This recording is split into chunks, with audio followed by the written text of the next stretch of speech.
इसके हाथ में बांसुरी कहां से आ गई? हो गया विश्राम? थकान पूरी हो गई? सारथी हूं। रथी की थकान को दूर करना भी मेरा कर्तव्य है।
कैसा अनुभव हुआ? अद्भुत, दिव्य, एक नई ऊर्जा अनुभव कर रहा हूं। मन में शांति है, संतोष है, आनंद है। जब मन शांत है, संतुष्ट है, तो क्या अब भी युद्ध करना चाहते हो या वापस अंग चलना है? मेरे लिए शांति और संतोष मेरे कर्तव्य पालन में है, मेरे वचन पालन में है। और इस समय मेरा कर्तव्य और वचन मुझे जरासंध की सहायता के लिए पुकार रहे हैं। प्रस्थान करो नटवर। जैसी महारथी की इच्छा।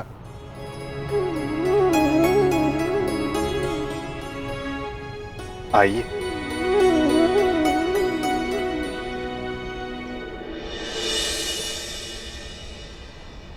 अच्छा, वर्णावतवासी माता कुंती का सत्कार करना चाहते हैं? जी।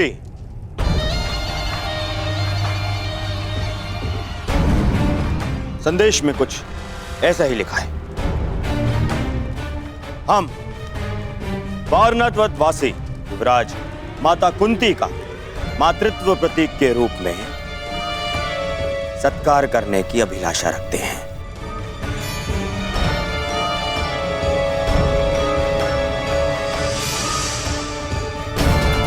महाराज ये सौभाग्य प्रदान करके हमें कृतार्थ करें।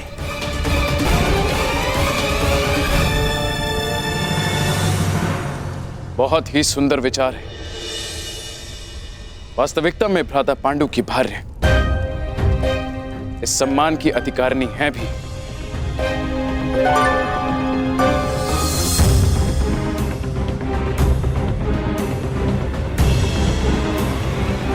वो तो ठीक है ज्येष्ठ पिताश्री,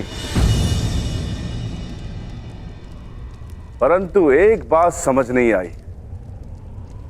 ये निमंत्रण तुम्हें क्यों भेजा गया दुर्योधन?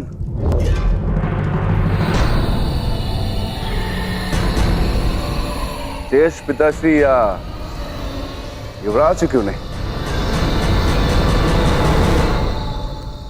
इसलिए क्योंकि मैंने पुरोचन को बुलावा भिजवाया था।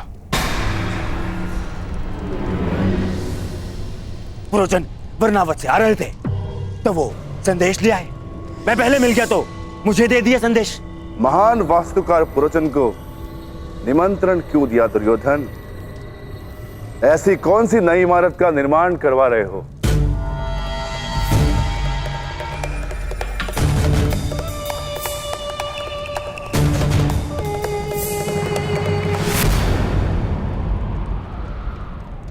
नहीं, वो क्या है कि अब कोई लाभ नहीं मेरे होने वाले सम्राट, कोई लाभ नहीं। चतुर भीम ने तुम्हें पकड़ ही लिया है। बात यह है भीम कि दुर्योधन अपने ज्येष्ठ भ्राता को भेंट देने के लिए एक सुंदर महल का निर्माण करवा रहा है।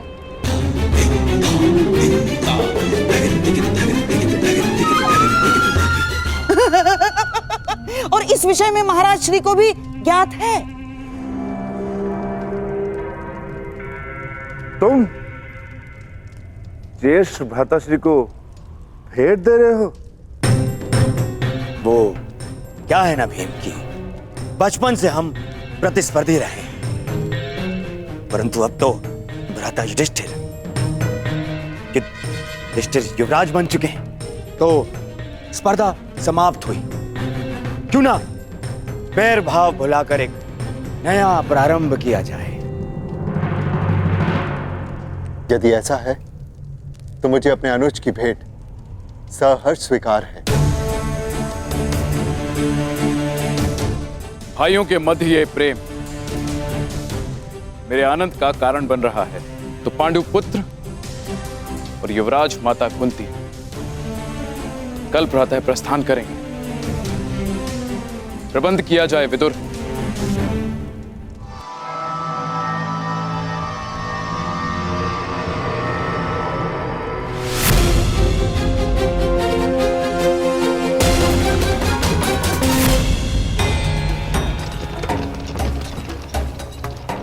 कब तक पहुंच पाएंगे हम?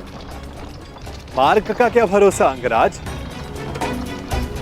कदाचित कल प्रातः तक या मध्यांक तक या फिर संध्या भी हो सकती है। नहीं, हमें शीघ्र पहुंचना होगा। युद्ध प्रातःकाल प्रारंभ होने वाला है। योद्धा का युद्ध और मनुष्य का प्रारब्ध उसके कर्म के हाथों में होता है वीर। यदि इतनी ही शीघ्रता थी तो जलधारा के सामने इतना समय क्यों व्यर्थ किया? चला देते बाण, सुखा देते नदी को, मर जाने देते सारे जीव जंतुओं को। मैंने तुमसे पहले भी कहा है कि निर्दोषों का वध मुझे स्वीकार नहीं। यदि कोई लक्ष्य बिना रक्तपात के प्राप्त किया जा सके तो प्रयास अवश्य करना चाहिए।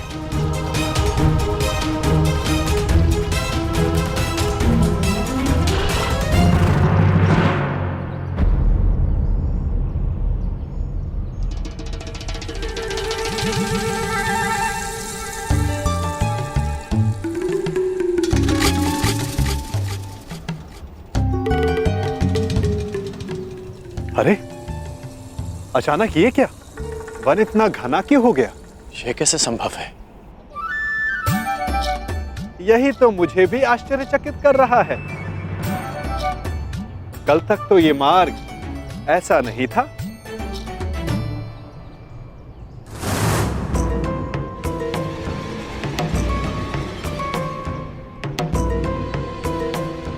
एक दिन में अचानक ऐसा क्या हो गया?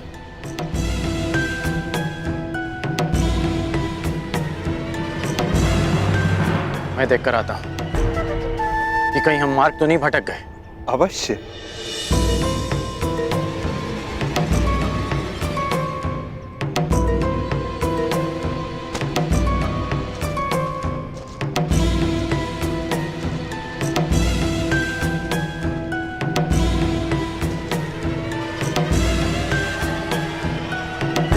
अंगराज!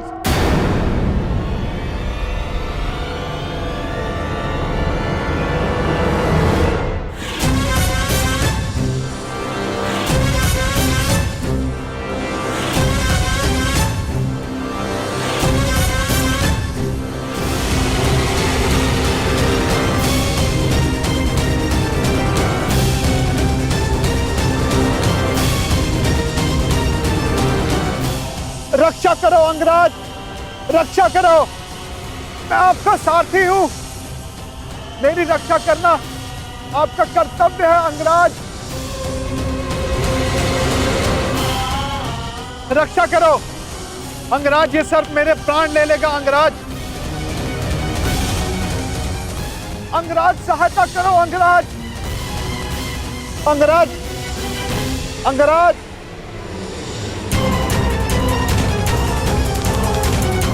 अंगराज, ये सर्प अपनी कुंडली कसता जा रहा है अंगराज।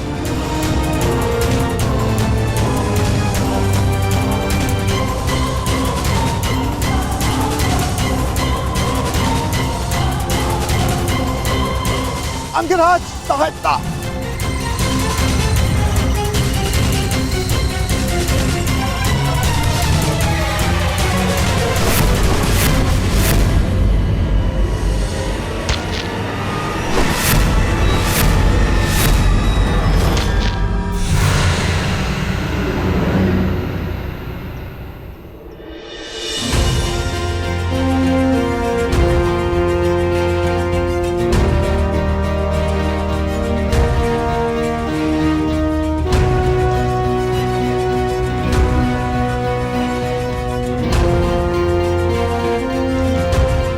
ठीक हो तो चलें।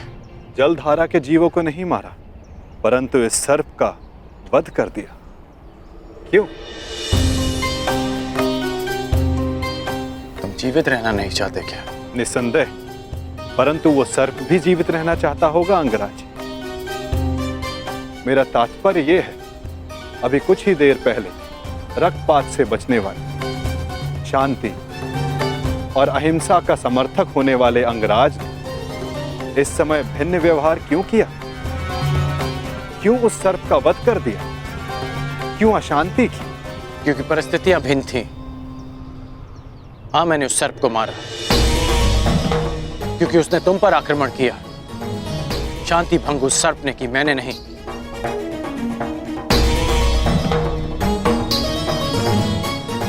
अब आपकी शंका दूर हो गई हो तो चले अंगराज।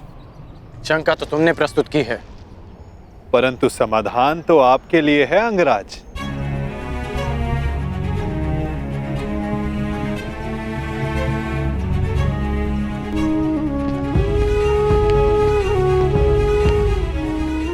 वास्तविक शांति और मिथ्या शांति में अंतर कर पाने की योग्यता, दृष्टिगत से परे देख सकने की क्षमता जो तुम में है, वो हर मनुष्य में नहीं होती।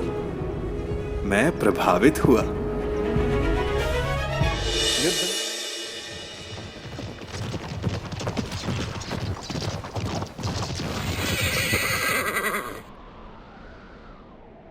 ये अचानक रथ क्यों रोक दिया? निद्रा का अनुभव हो रहा है अंगराज। तो यहां मेरे स्थान पर आने का कष्ट कीजिए, रथ मैं स्वयं चला लूंगा। मैंने कहा कि निद्रा का अनुभव हो रहा है, ये नहीं कि सोना है।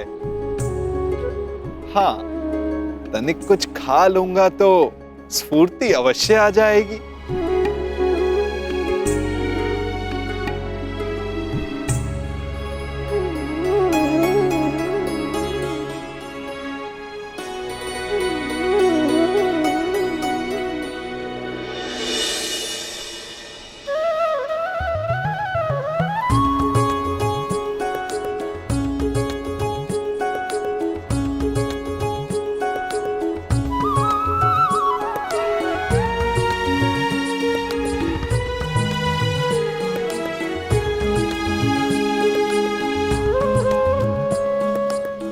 ये पात्र कहां से आ गया?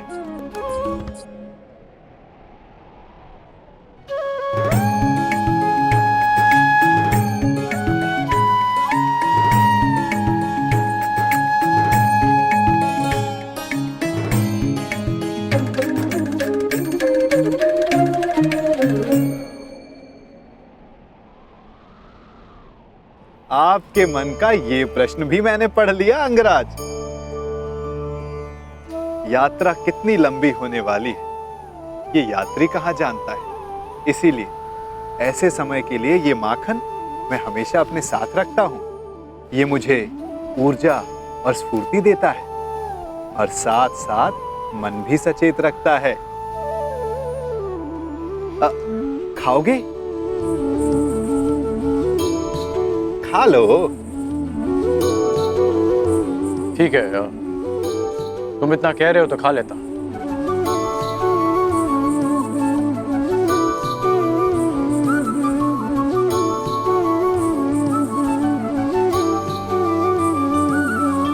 कहा था ना स्फूर्ति मिलेगी। थोड़ा और मिलेगा? आहा, ये केवल मेरा है, परंतु आप सहयात्री हो इसलिए बांट लेता हूं।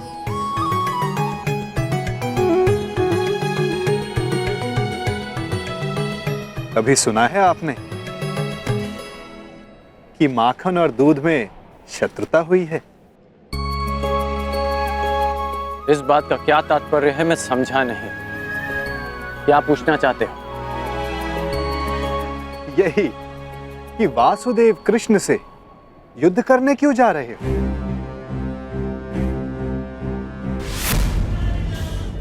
यही कि वासुदेव कृष्ण से युद्ध करने क्यों जा रहे हो? जबकि समान गुण वालों को मित्र होना चाहिए। अच्छा, हम दोनों में क्या समानता है बताओ?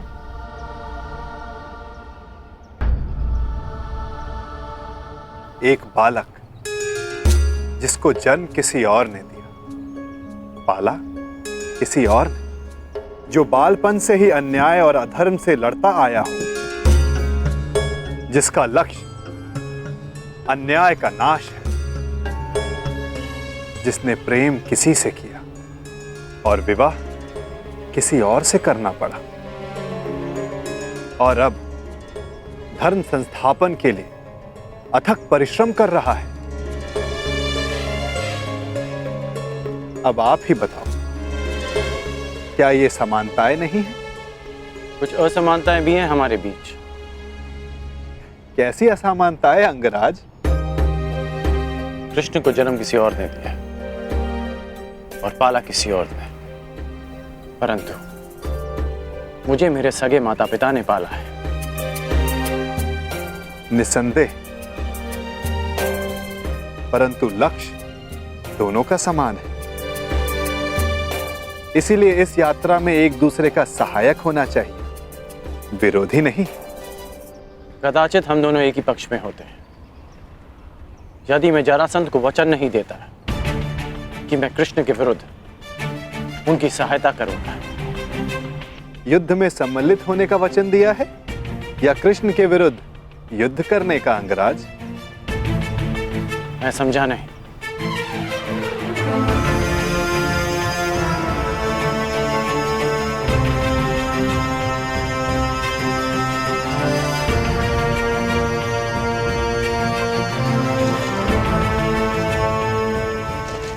जिस प्रकार आंगन में बीज बोने से पहले ये जान लेना चाहिए कि उससे फल मिलेगा या कांटे, उसी भांति वचन देने से पहले सावधान रहना चाहिए। वचन ऐसा अश्व है जिसे समझ की रस्सी से ना बांधा जाए तो अनियंत्रित होकर अपने सवार को हानि पहुंचा सकता है। क्या आप जानते थे कि जरासंध वचन में आपसे कृष्ण के विरुद्ध युद्ध करने की मांग रखेंगे?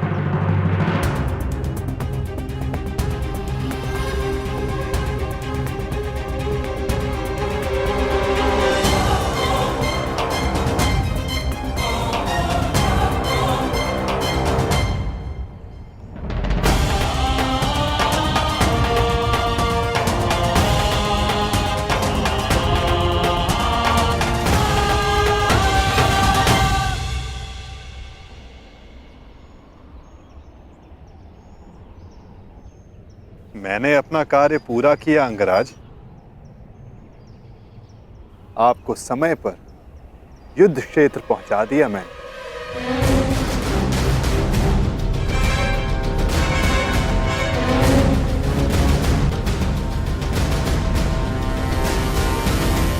आवश्यक भी था, क्योंकि हम दोनों के यहां आने से पूर्व युद्ध प्रारंभ नहीं हो सकता था। तो आपको लगता है कि जरासंध आपके बिना युद्ध नहीं करेगा? मेरे बिना जरासंध युद्ध प्रारंभ कर सकता है,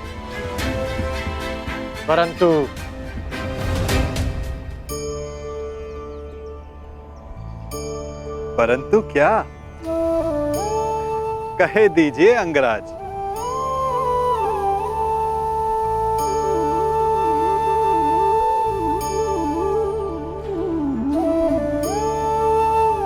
कहने की आवश्यकता नहीं।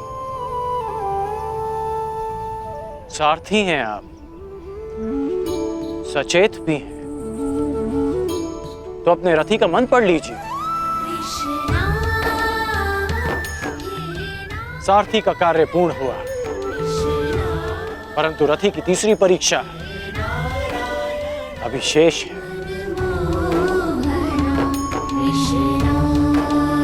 तीसरी परीक्षा? ये क्या कह रहे हैं आप अंगराज?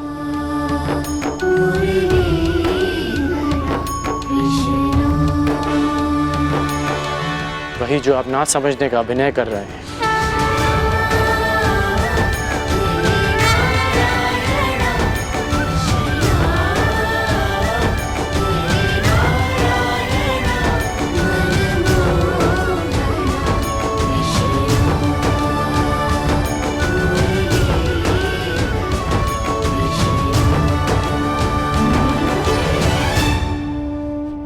तीसरी परीक्षा?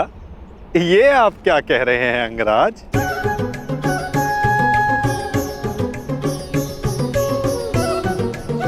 वही जो आप ना समझने का अभिनय कर रहे हैं।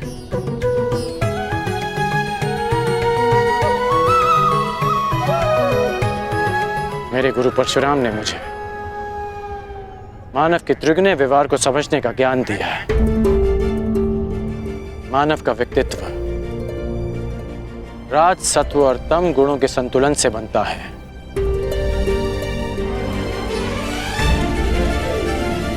कहते जाओ अंगराज, मैं सुन रहा हूं। रजगुण मनुष्य को स्वार्थी बनाता है। इसके प्रभाव में मनुष्य अपनी सुविधा के लिए दूसरों को कष्ट देता है। इसलिए मेरी पहली परीक्षा में लक्ष्य प्राप्त करने के लिए मुझे जल जीवों का नाश करना था। परंतु तुम रजगुण के प्रभाव को संतुलित करने में समर्थ रहे। और दूसरा गुण है सत्व गुण, जो मनुष्य को पवित्र बनाता है। उसमें दया, प्रेम जैसे गुणों का संचार करता है। परंतु उस पर नियंत्रण ना रखा जाए तो ये भले बुरे में अंतर करने की मति हर लेता है। मनुष्य को हर ओर अच्छाई दिखती है, वो आभासी शांति को सत्य समझ लेता है और बुराई का अंत नहीं कर पाता। हाँ, परंतु तुमने सत्वगुण को भी नियंत्रण में रखा। आभासी शांति का आवरण भेद दिया।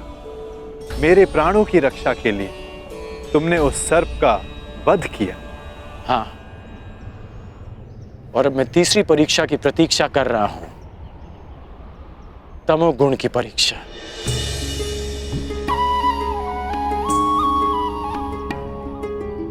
उत्तम, परंतु ये किसने कहा कि तम गुण की परीक्षा अभी चल नहीं रही है?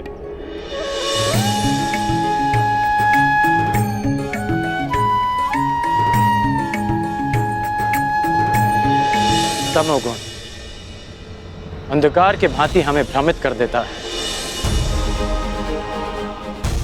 ठीक कहा आपने कि तमोगुण की परीक्षा इस यात्रा के साथ ही प्रारंभ हो गई थी। इस यात्रा के प्रारंभ में ही मेरे सामने एक भ्रम का, एक माया का आवरण बनाया गया। परीक्षा यह थी कि मैं इस आवरण के पार देख पाऊंगा या नहीं। अति सुंदर। तो कुछ देख पाए अंगराज?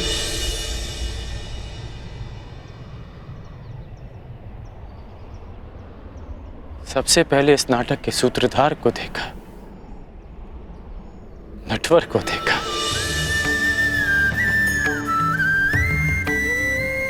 फिर उसे भी देखा जिसकी मुरली की धुन पर पूरी प्रकृति नाच उठती है। मुरलीधर को देखा, फिर उसे देखा जो जीवन से ज्ञान उस भांति मथ लेता है जैसे दूध में से माखन। माखन चोर को देखा,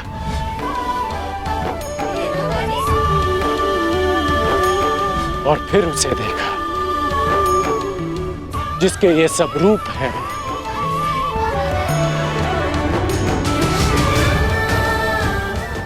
वासुदेव। मैंने वासुदेव को देखा।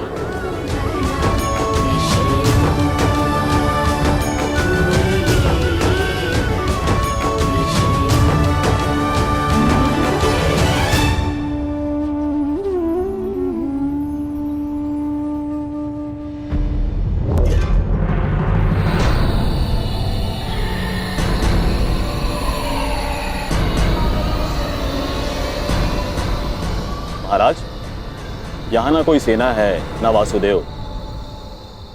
कहीं वासुदेव ने समर्पण का मन तो नहीं बना लिया? नहीं, यदि समर्पण करना होता तो वो कर्ण को अपने साथ नहीं ले जाता। कृष्ण या तो युद्ध करेगा या फिर से कोई छल। यही जानना चाहता था कर्ण कि तीनों गुणों के प्रभाव को नियंत्रित कर सकने की क्षमता तुम में है या नहीं। मैं संतुष्ट हुआ।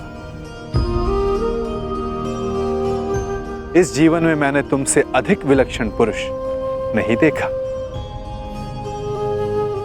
सूर्य देवता है, पर मनुष्यों में सूर्य तुम हो कर्ण।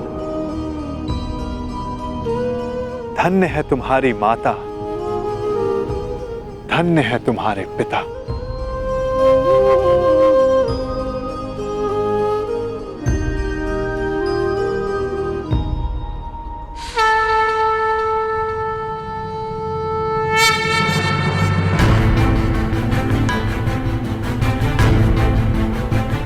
युद्ध की पुकार आ गई है कर्ण।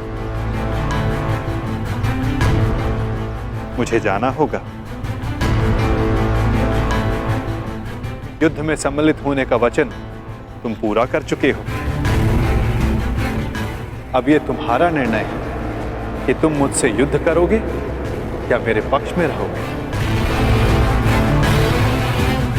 जो भी निर्णय लेना सोच समझ कर लेना कर, क्योंकि आज का लिया गया निर्णय भविष्य का निर्धारण करेगा।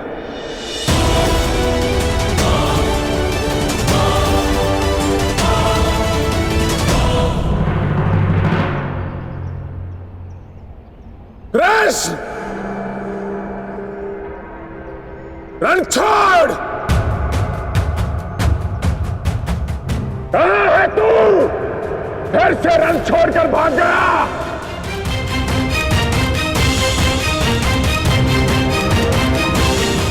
देख रहे हो, सबके समक्ष खड़ा हूं मैं, फिर भी सब मुझे ढूंढ रहे हैं, पुकार रहे हैं।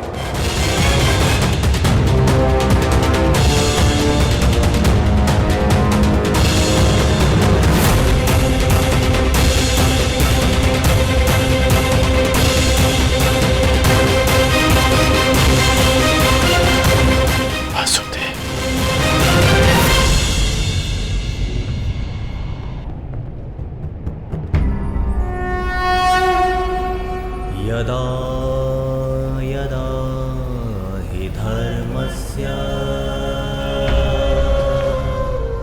ग्लानिर्भवति भारत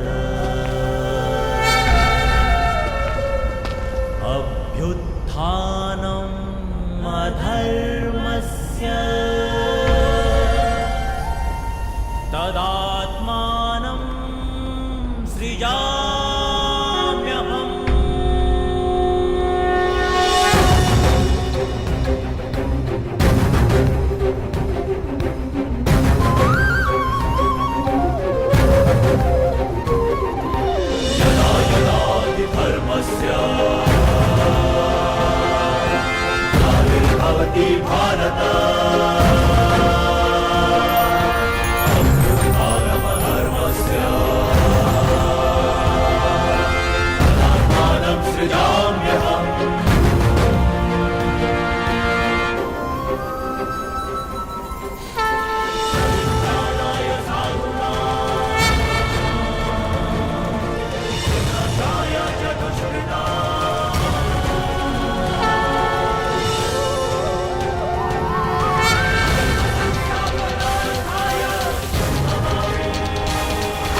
ही पहुंचा रणछोड़ अपने जीवन के अंतिम रण में।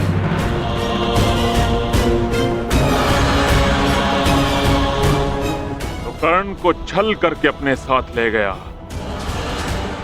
ताकि युद्ध को टाल सके, और आया भी तो निहत्था बिना सेना के, परंतु फिर भी मैं प्रस्तुत हूं। आज मैं तुझे समाप्त कर दूंगा कृष्ण। विकास के प्रयास को प्रशंसा मिलती है जरासंध, विनाश के प्रयास को नहीं। कितनी बार हमने युद्ध किया, क्या लाभ हुआ? सहस्त्रों सैनिक अकाल ही काल के ग्रास में समा गए। युद्ध तब श्रेष्ठ है जरासंध जब उसका लक्ष्य एक महान शांति हो, ना कि एक मिथ्य अभिमान की पूर्ति। मैं इस विनाश को रोकने का निमंत्रण देता हूं जरासंध, मित्रता का हाथ आगे बढ़ाता हूं, और इसका प्रमाण है कि मैं निशस्त्र आया हूं। अपने अहंकार की निद्रा त्यागो जरासंध, शांति का सूर्योदय चुनो। अरे जा रणछोड़, शांति कायरों की ढाल होती है, वीरों का आभूषण युद्ध होता है ग्वाले, युद्ध। मेरी चुनौती स्वीकार कर। संसार की, मानवता की ढाल शांति है जरासंध। जिसके पास विनाश की शक्ति हो उसे शांति का विकल्प पहले चुनना चाहिए। वीर वो नहीं जो पल पल में युद्ध को उपस्थित हो जाए। वीर वो होता है जो जब तक संभव हो युद्ध को टाले। तुम्हारे नाम में ही संधि है, तो फिर क्यों युद्ध के कंकड़ से शांति का पात्र तोड़ते हो जरासंध? यदि शांति का पात्र छलका तो विनाश बाहर आएगा। मैं कोई मथुरा का ग्वाला नहीं जो तुम्हारी इन मीठी मीठी बातों में आ जाऊं। तुम्हारे उद्देश्यों के बाणों का जरासंध के कवच पर कोई प्रभाव नहीं पड़ेगा।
ये तुम्हारी दूसरी भूल है जरासंध, और मेरी अंतिम चेतावनी, शांति का अंतिम प्रयास।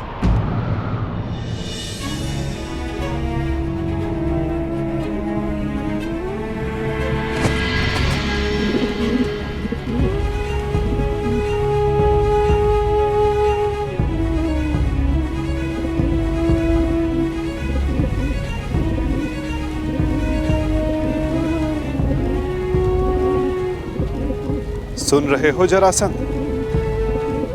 ये अबोध भी कह रहा है कि शांति रखो। इसके स्वर के बीच के विराम की शांति अनुभव करो जरासंध।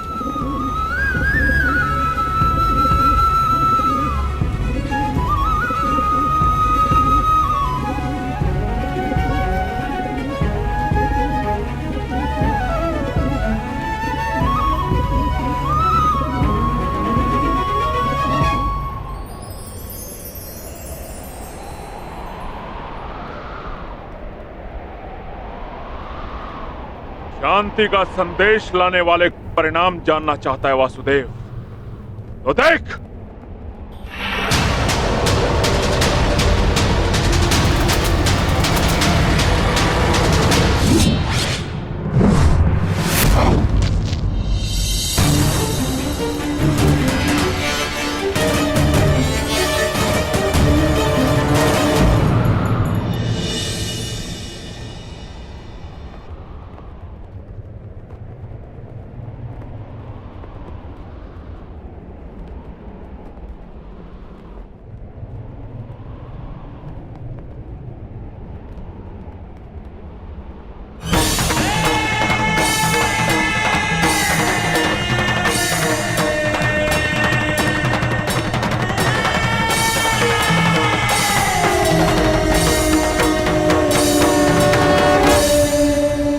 मैं संधि प्रस्ताव लाया। तुमने शांति दूत का वध किया, मैंने शास्त्र से समझाने का प्रयास किया। तुमने शस्त्र उठाया,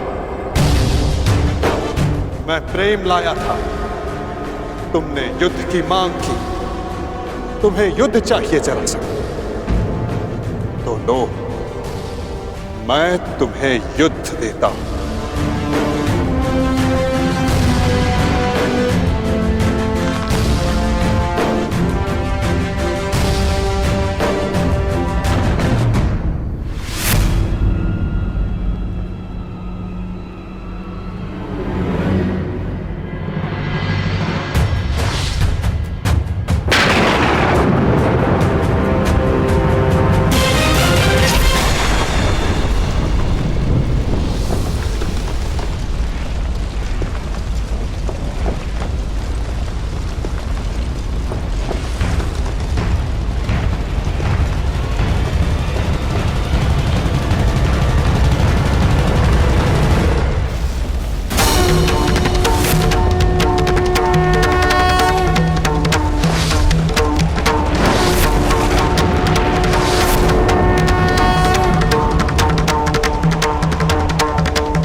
करेंगे वासुदेव उसका अहंकार भी। रथचक्र के प्रहार से विनाश हुंकार से क्रोध अग्नि कृष्ण की करेगी पाप का दलन। पाप से धती धरा काही मां पुकार दी ईश द्वारिका समक्ष अपना प्राण मांग दी।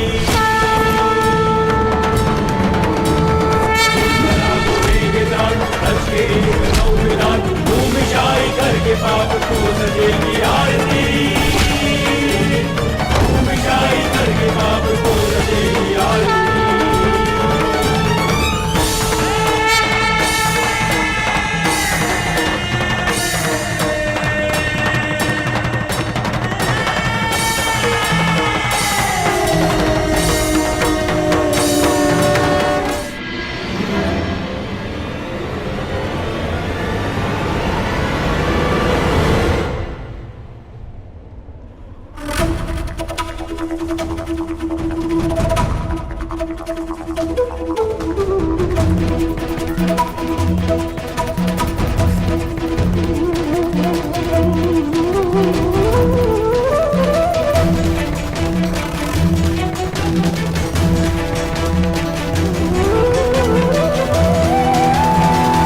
हर पाप के मार्ग में आना मेरा कर्तव्य है, परंतु नियति के मार्ग में आना मेरा अभ्यास नहीं। तुम्हारी मृत्यु किसी और के हाथों लिखी है जरासंध, इसलिए आज मैं तुम्हें पुनः जीवन दान देता हूं।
क्या हुआ?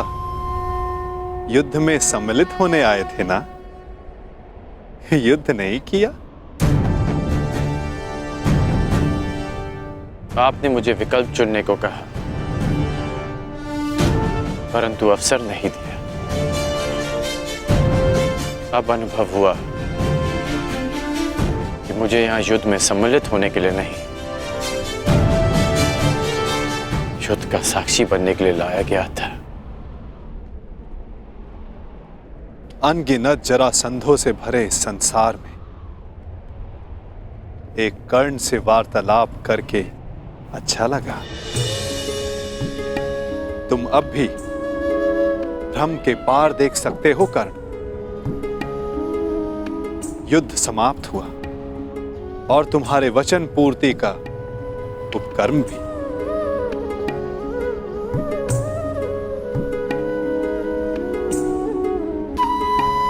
तो प्रस्थान करें?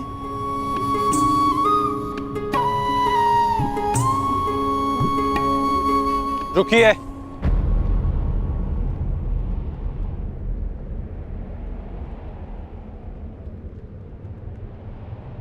वासुदेव,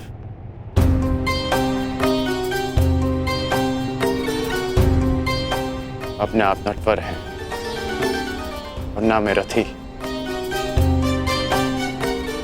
इसलिए अब ये रथ मैं चलाऊंगा।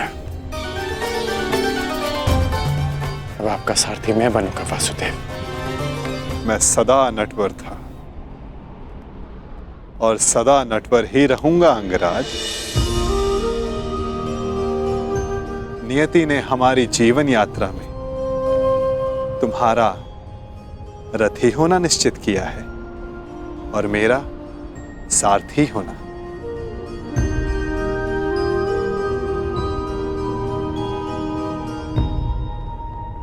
जो मन में है कह डालिए अंगराज। युद्ध ना कर पाने का खेद है? नहीं, क्योंकि जिस युद्ध में आप सम्मिलित हों वहां किसी और का युद्ध करना व्यर्थ है।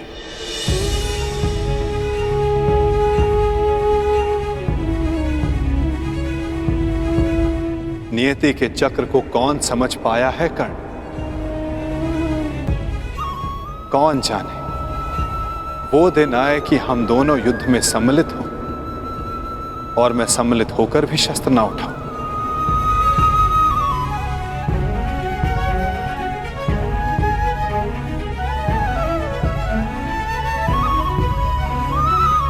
अरे अरे, इतना गंभीर क्यों हो गए?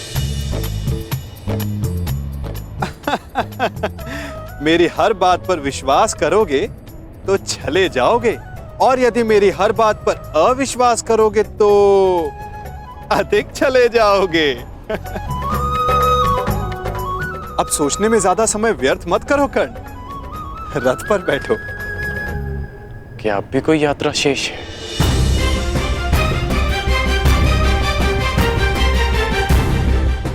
यात्रा तो अनावृत नियम है कर्ण। तुम्हारी मगध की यात्रा समाप्त हुई, हो सकता है कहीं और किसी नई यात्रा का प्रारंभ करने जा रहे हो।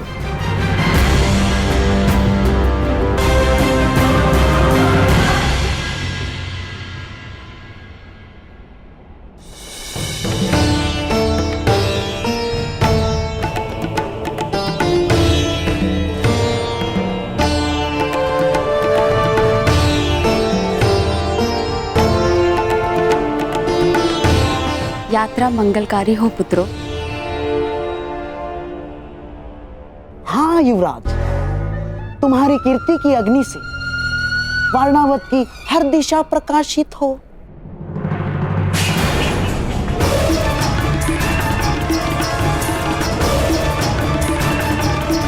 पहना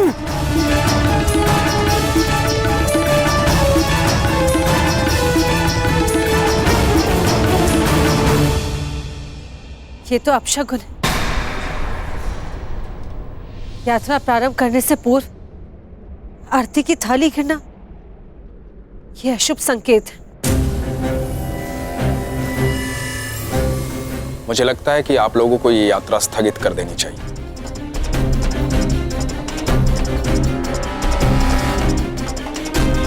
शास्त्रों में लिखा है, किसी भी शुभ मुहूर्त में कोई विघ्न आए तो उसे टालना ही उचित है। भ्राता विदुर कह रहे हैं तो यात्रा स्थगित ही कर देनी चाहिए।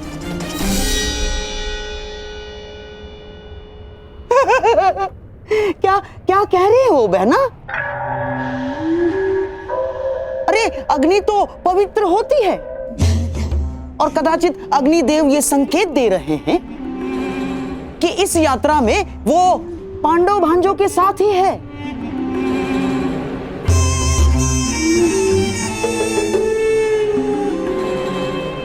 परंतु महामंत्री, आप तो स्वयं नीति कुशल हैं। वारणावतवासी युवराज युधिष्ठिर की प्रजा है, और वहां उनके और बहन कुंती के सत्कार में विशेष प्रबंध कर दिए गए हैं। और अब यदि यह यात्रा स्थगित हुई तो न केवल प्रजा का उत्साह भंग होगा, बल्कि प्रजा में यह संदेश भी जाएगा कि युवराज युधिष्ठिर केवल एक अपशकुन के भय से अपने कर्तव्य से पीछे हट गए ना।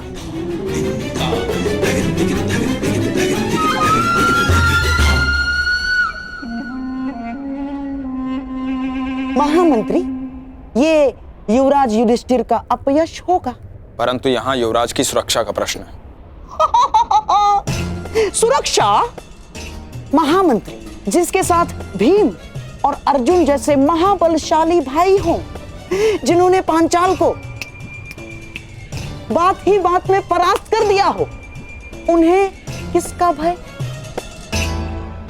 मामा श्री का मत उचित है काका श्री, परंतु आपकी मंत्रणा भी आवश्यक है। यदि आप कहेंगे तो हम नहीं जाएंगे।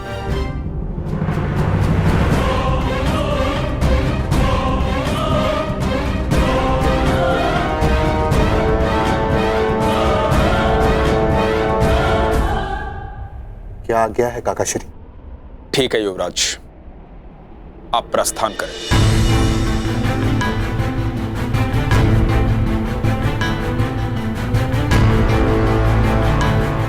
यात्रा मंगलमय हो।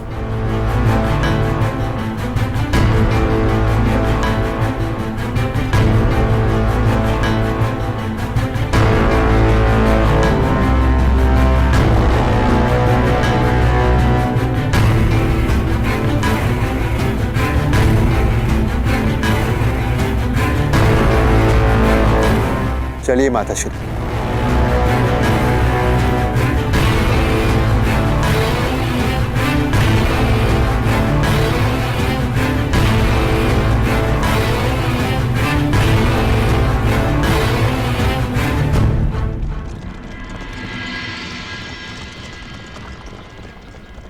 अंतिम विदाई युवराज, अंतिम विदाई। अब कदाचित हस्तिनापुर तुम्हारा मुख कभी न देख पाए।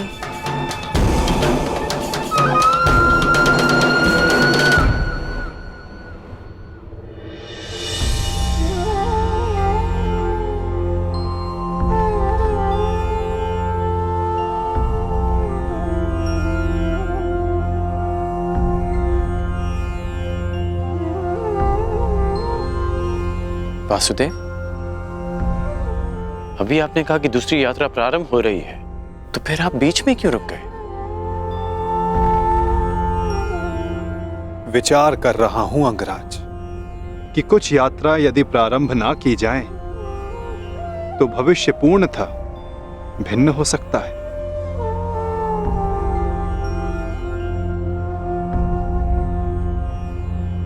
मैं आपकी ये पहेली भी समझ नहीं पाया।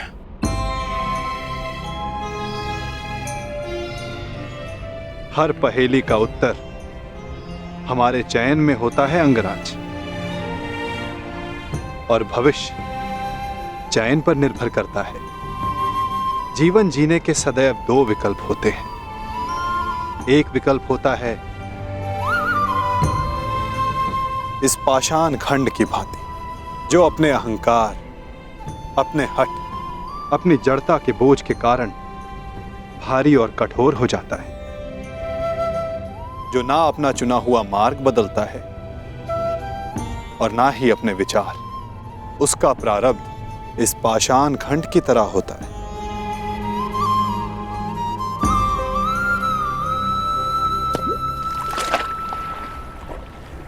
जल में डूब जाना।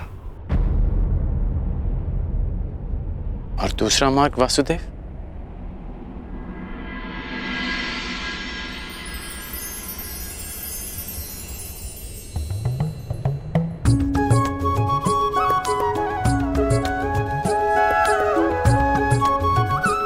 भक्ति मार्ग, इस मोर पंख की भांति हल्का, जो वायु के वेग में बहता है।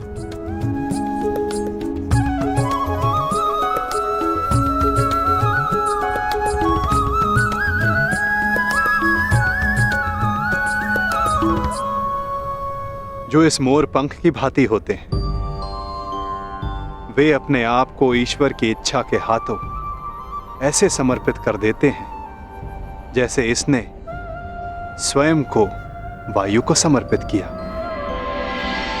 इसीलिए वायु उन्हें किसी भी ओर ले जाए, वे सदैव ईश्वर की गोद में रहते हैं। यदि हर बात में ईश्वर की इच्छा है और प्रकृति भी ईश्वर की गोद है, तो ये पाषाण ईश्वर की गोद में ही गया है। तो इस प्रकार तो ये दोनों मार्ग एक ही हुए ना वासुदेव? पाषाण हो या पंख, वायु के साथ बहें या जल में मग्न हो जाएं, रहना तो ईश्वर के साथ ही है।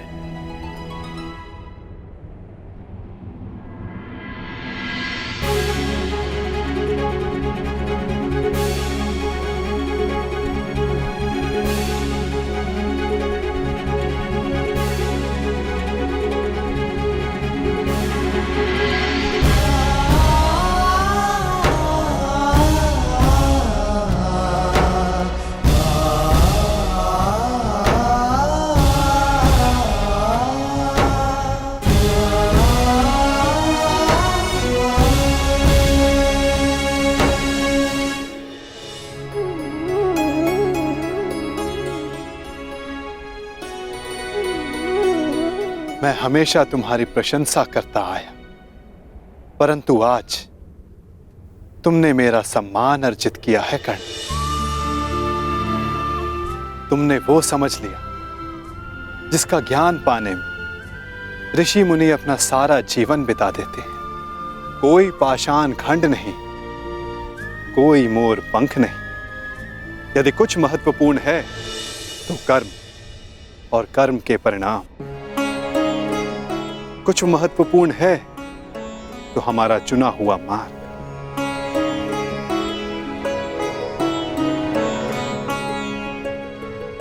बहुत ज्यादा सोचते हो अंगराज, बहुत समय भी व्यर्थ करते हो। अब यहीं रहना है या आगे चलें? रुके तो आप हैं वासुदेव। कहा था ना, जीवन मार्ग में रुककर देख लेना चाहिए कि लक्ष्य उचित है या नहीं। और हमारा मार्ग हमारे साथ छल तो नहीं कर रहा है।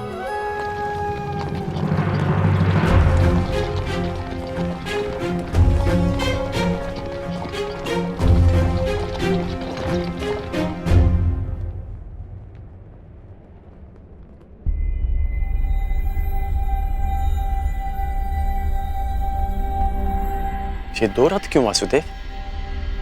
क्योंकि यहां से दो मार्ग जाते हैं कर्ण, एक हस्तिनापुर को और दूसरा पांचाल को। तो अचानक आप पांचाल जा रहे हैं? कहीं इसका संबंध पाषाण खंड और मोरपंख के चुनाव से तो नहीं?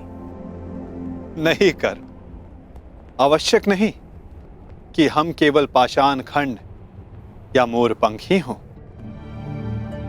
कभी कभी कर्म के साथ साथ निमित्त भी महत्वपूर्ण होता है।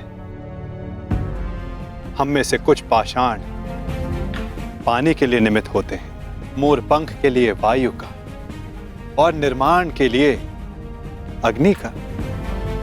निर्माण के लिए अग्नि का? परंतु अग्नि तो सब भस्म कर देती है। हाँ, परंतु यही अग्नि पवित्र भी करती है अंगराज। और ऐसी ही एक अग्नि का साक्षी बनने जा रहा हूं मैं, जो एक पिता के मन में उत्पन्न हुई। वो अग्नि जो एक दिन सब पवित्र कर देगी।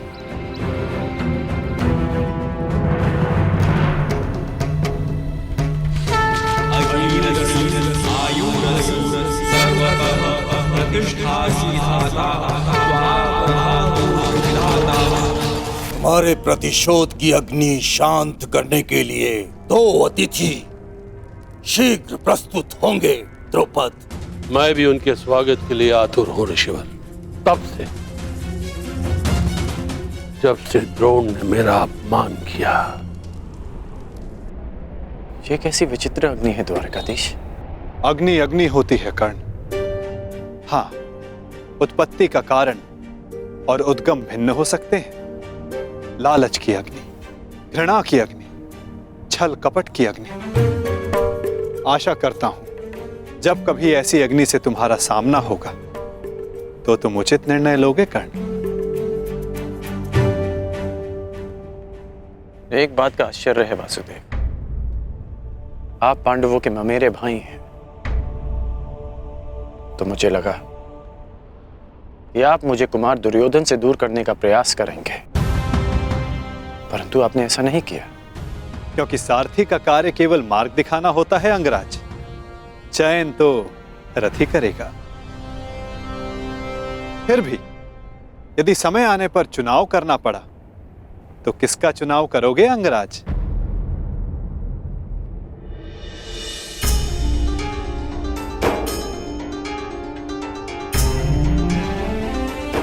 मित्र दुर्योधन का।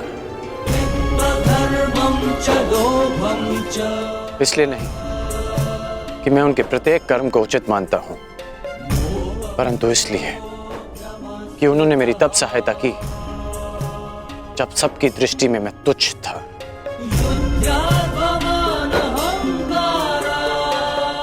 मैं पाषाण होने का विकल्प चुन चुका हूं, क्योंकि जल रूपी निमित्त बनकर दुर्योधन ने मुझे संभाला।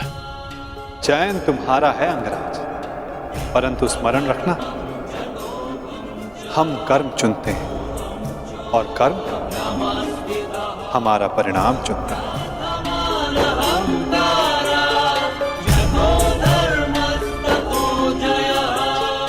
मित्र दुर्योधन का। चयन तुम्हारा है अंगराज, परंतु स्मरण रखना, हम कर्म चुनते हैं और कर्म हमारा परिणाम चुनता है।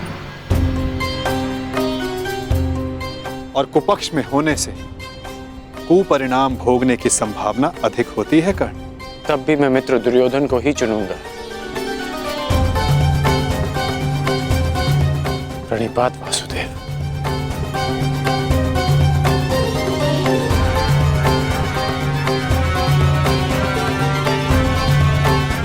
विदा कर्ण।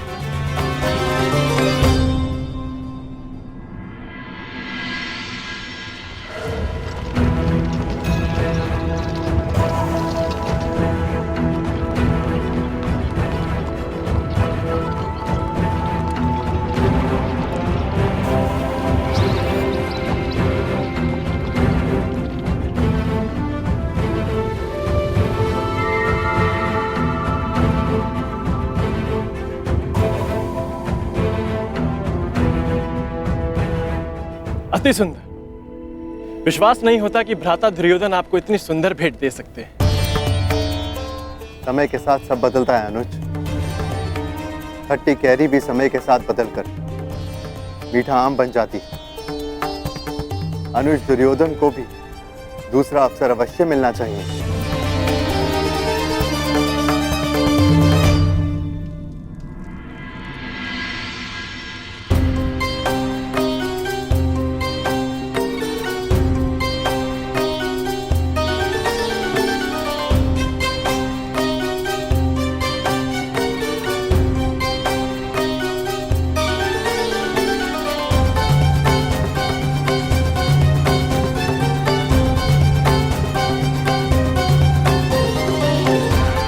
अद्भुत अद्भुत महल बनाया है पुरोचन ने। समझ में नहीं आता ये वास्तविक भवन है या भ्रम। मैं तुमसे सहमत हूं अनुज, परंतु इतनी सुंदर वस्तुएं सदैव भ्रम और छल ही होती है।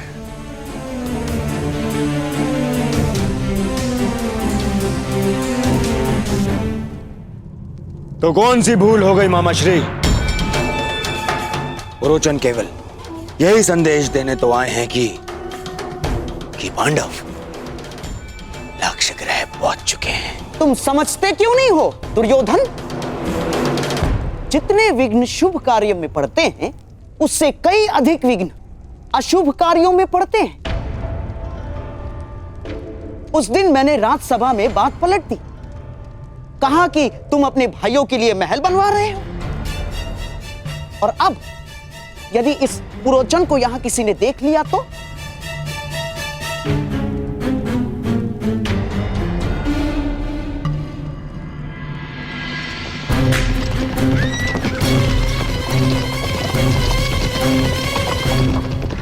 मत भूलो, षड्यंत्र तभी सफल होते हैं जब तक वो गुप्त रखे जाते हैं।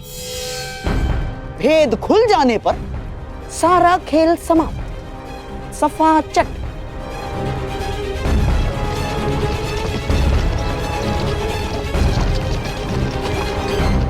और तुम अपनी बुद्धि लाक्षागृह की नींव में डाल के आए हो।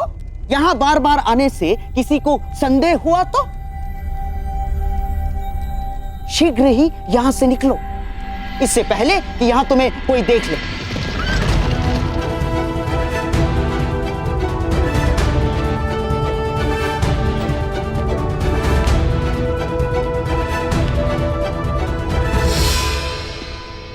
जी मैं तो बस ये पूछने आया हूं कि मुखाग्नि कब देनी है? शीघ्र, शीघ्र, अति शीघ्र, समझ गए? मामा श्री, परंतु यदि सब कुछ इतना ही शीघ्र हुआ तो भी तो लोगों को संदेह हो ही जाएगा ना। संदेह तो किसी भी स्थिति में तुम पर ही आने वाला है मेरे होने वाले सम्राट। परंतु मैं ये चाहता हूं कि बस ये संदेह पांडवों के अंत के पश्चात ही हो, उससे पूर्व नहीं ना।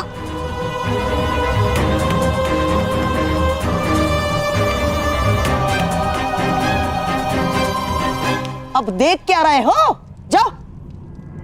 रुको पुरोचन, कहते हैं कि बड़े भ्राता को मुखाग्नि अनुज ही देता है।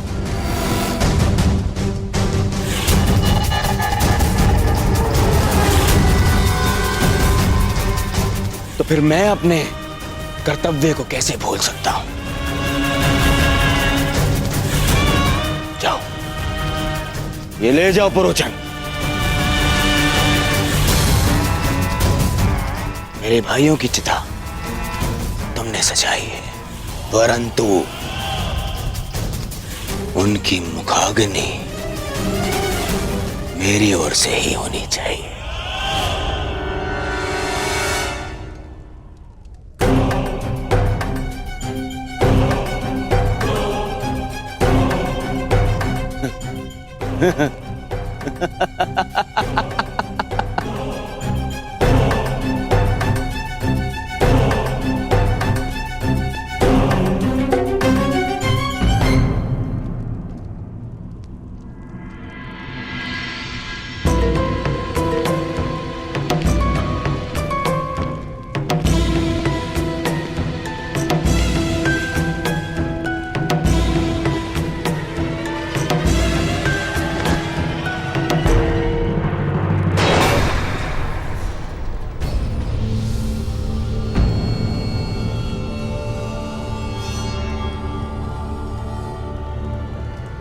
महोदय, इतनी शीघ्रता में कहां जा रहे थे आप? वर्णावत। मैंने आपकी सामग्री गिरा दी, मैं ही इसे उठा देता। सावधान अंगराज, ये अग्नि कहीं आपको जला ना दे।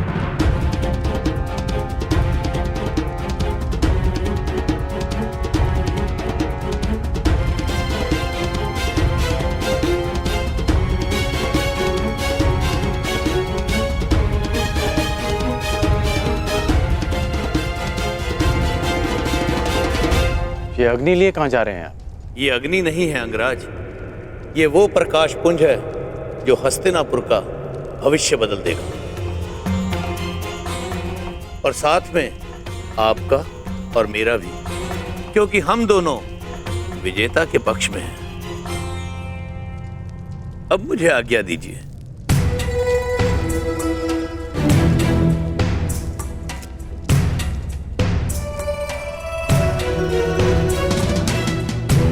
अग्नि, प्रकाश पुंज, हस्तिनापुर का परिवर्तित भविष्य, विजेता का पक्ष, इस सब का क्या अर्थ हुआ? अग्नि अग्नि होती है कर्ण, लालच की अग्नि, घृणा की अग्नि, छल कपट की अग्नि। आशा करता हूं कि जब तुम्हारा सामना ऐसी किसी अग्नि से होगा तो तुम उचित निर्णय लोगे कर्ण। कर्ण, ये है पुरोचन, ये हमारे लिए युद्ध लड़े। युद्ध करे बिना पांडवों को कैसे परास्त किया जा सकता है? ऐसा कौन सा मार्ग है? मार्ग है, उन्हें भान भी नहीं होगा और उनका अस्तित्व सदैव के लिए मिट जाएगा। अग्नि, प्रतिशोध, पुरोचन का व्यवहार और और वासुदेव कृष्ण की चेतावनी, इन सब में कोई संबंध है, और इस संबंध का उत्तर केवल मित्र दुर्योधन के पास है।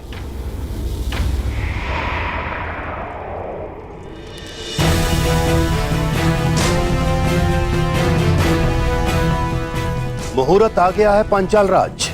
यज्ञ की पूर्णाहुति के लिए यहाँ महारानी का होना आवश्यक है।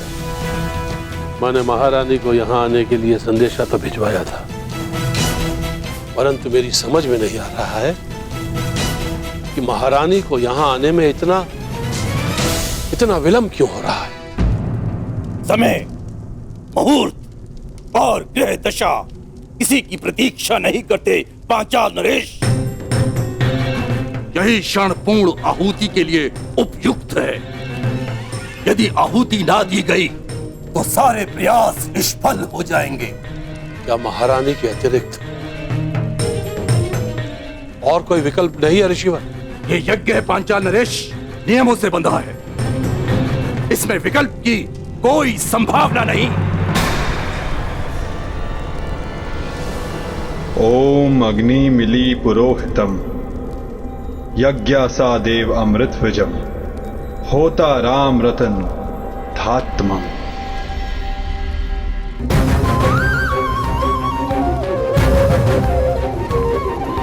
यदा यदा हि धर्मस्य ग्लानिर्भवति भारत अभ्युत्थानमधर्मस्य तदात्मानं सृजाम्यहम्।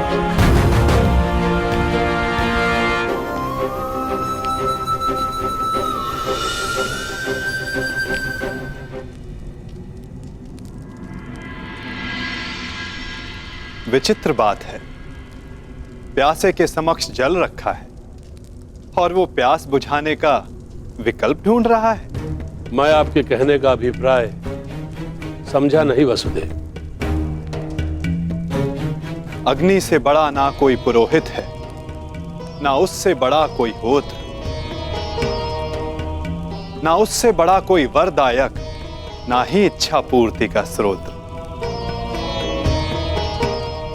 अयोनिज के लिए यही गर्भ है। जब अग्नि आपके समक्ष प्रस्तुत हो तो विकल्प क्यों ढूंढ रहे हैं पांचाल नरेश? क्या मैंने कुछ अनुचित कहा मुनियाज? परंतु ये प्रयोग अगर विफल रहा तो ये यज्ञ भंग भी हो सकता है। एक मनुष्य पुनः ये यज्ञ नहीं कर सकता।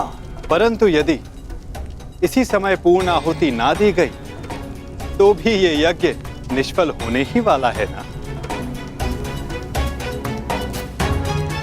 सोच क्या रहे हैं पांचाल नरेश? समय हाथ से जा रहा है। यज्ञ अग्नि प्रचंड हो रही है।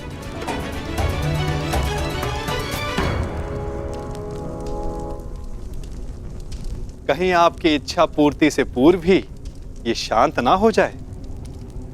निर्णय ले लीजिए पांचाल नरेश।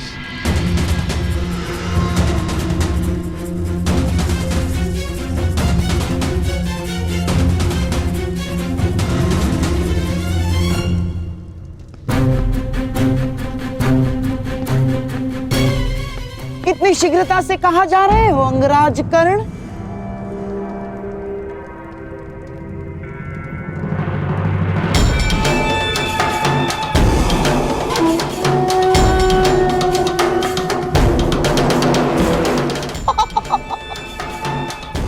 इतनी भी क्या शीघ्रता कर्ण? मुझे अभी अपने मित्र दुर्योधन से मिलना है। परंतु वो संभव ही नहीं, क्योंकि इस समय कुमार दुर्योधन यहां है ही नहीं। मुझे आप पर विश्वास नहीं गांधार नरेश। मुझे ज्ञात है कि मेरा मित्र यहीं है।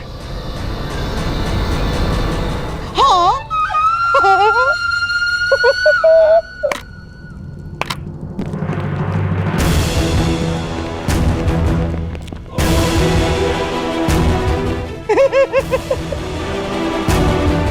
अब तो तुम समझ लो कि शकुनी नहीं चाहता कि कि तुम दुर्योधन से मिलो।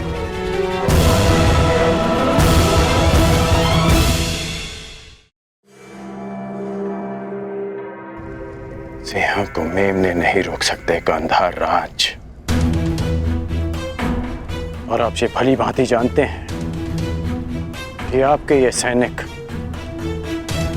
कर्ण को नहीं रोक पाएंगे। परंतु मेरे होने वाले सम्राट का आदेश तो रोक सकता है ना अंगराज कर्ण। तो उनका आदेश था कि तुम अंग प्रदेश जाकर वहां का कार्यभार संभालो। और हाँ, जब उन्हें तुमसे मिलने की आवश्यकता होगी तो तुम्हें संदेश भिजवा दिया जाएगा। हाँ? ठीक उसी तरह जिस तरह पुरोचन को संदेशा भिजवाया गया था।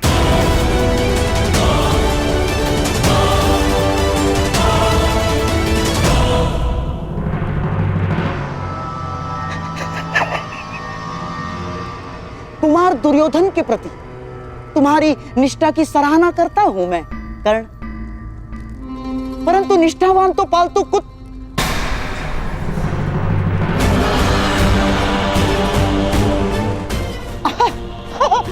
मेरा तात्पर्य है कि पालतू जीव भी होते हैं कर्ण।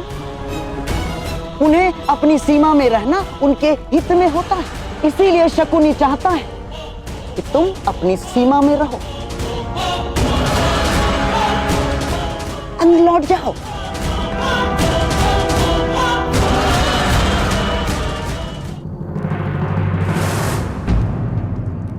अंगराज कर्ण, इस उदाहरण पर क्रोध आ रहा है।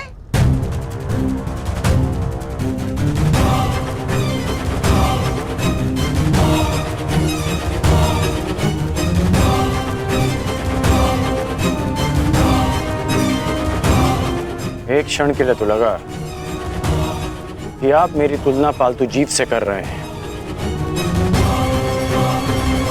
परंतु फिर अनुभव हुआ कि ना मैं अपनी बहन के ससुराल में रह रहा हूं और ना ही अपने भांजे की कृपा पे पल रहा हूं।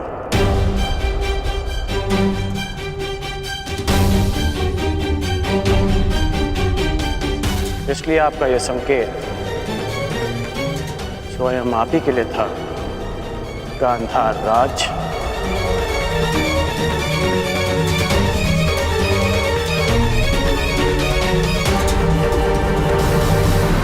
क्या हुआ?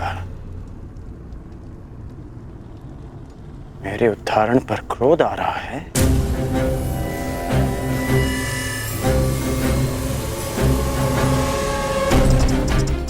मैं अब तक आपका सम्मान इसलिए करता रहा क्योंकि आप मेरे मित्र के मामा हैं।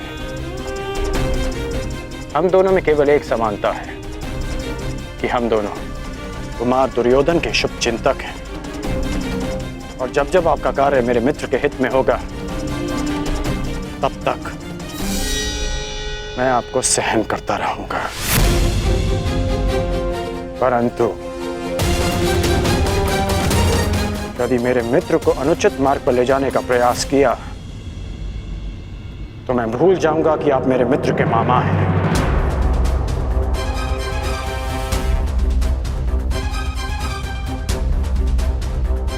और उस समय आपका अंत उस पालतू जीव की भांति होगा जिसका आप अभी उदाहरण दे रहे थे। पुरोचन यहां क्यों आया था और उसका क्या लक्ष्य है,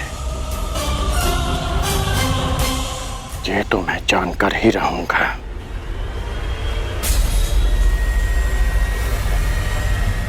प्रणिपात मामाश्री।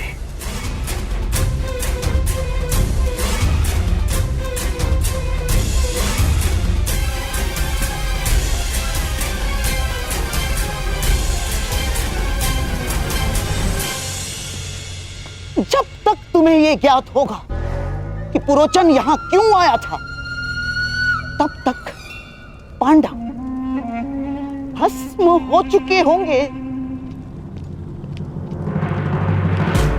पांडव कहीं दिख क्यों नहीं रहे? और इस मंतव्य को पूरा करने के मध्य शकुनी को कोई नहीं रोक सकता, ना कोई नहीं, तुम भी नहीं अंगराज कर्ण।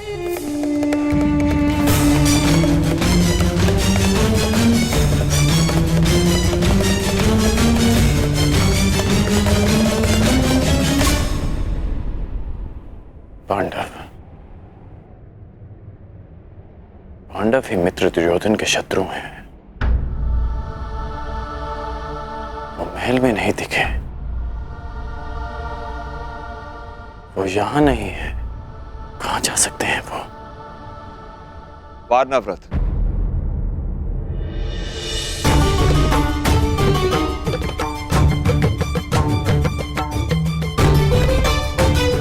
पिताश्री,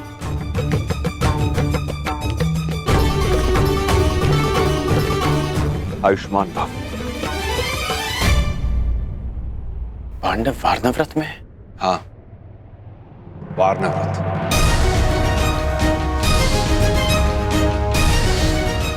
रोचन महोदय, इतनी शीघ्रता में कहां जा रहे थे आप? वारनावत, ये अग्नि नहीं है अंगराज, ये वो प्रकाश पुंज है जो हस्तिनापुर का भविष्य बदल देगा।